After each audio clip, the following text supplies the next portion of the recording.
I'm still walking Phoebe, and I'm still thinking about the fact that I can see my house from here. It's just down there. And I told a story, about when I was a kid, me and my brother going fishing and standing at the top of the hill and being able to see the house where we lived in and seeing the dog in the field 2 miles, 1.5 miles distant. My brother would whistle and the dog would run to us, yeah. But it would run in a beeline, it would run straight, you could see it, just jumping over obstacles, yeah. But that's not the smartest thing. I mean, dogs are fairly smart, but not that smart. And Shane certainly wasn't very smart. The smart thing to do would have been to take the quickest route, wouldn't it, I would have thought, as opposed to the most direct route. And that got me thinking about light.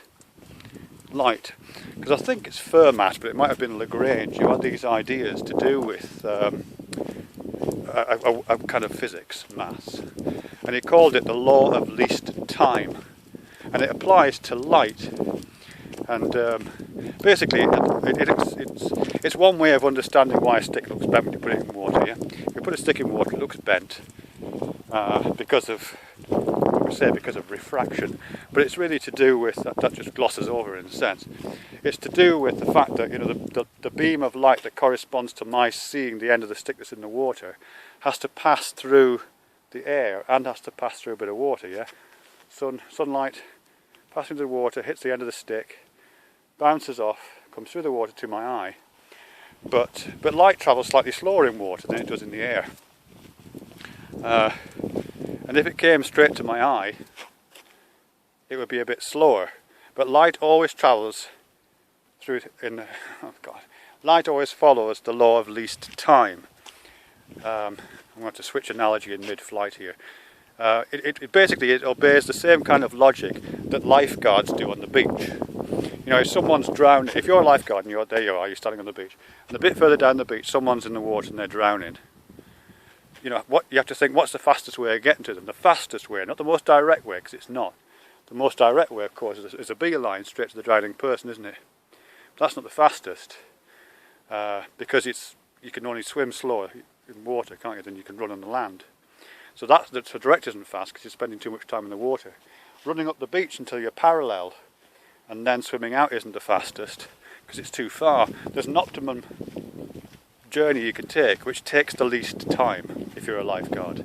You have to kind of cut the angle across. So you run up the beach a bit and then you swim out, but not directly out, or at least time. And that angle is the same.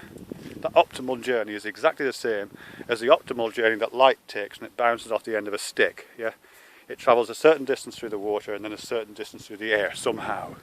Law of least time.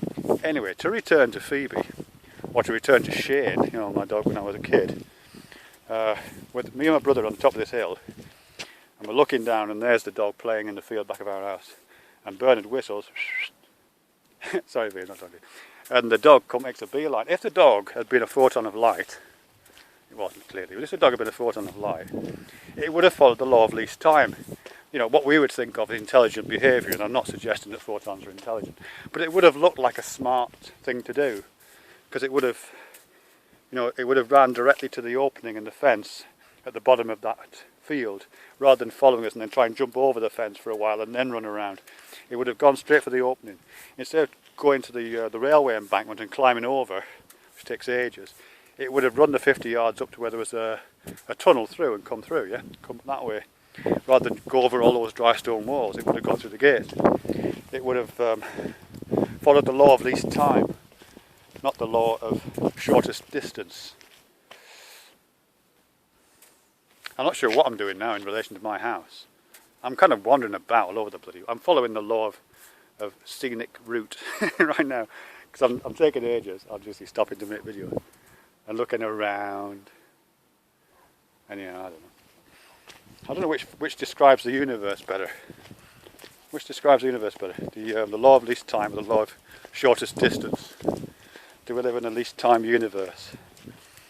And what's light got to do with it? Whoa, whoa. What's light got to do with it? What's light but a distant hand in motion?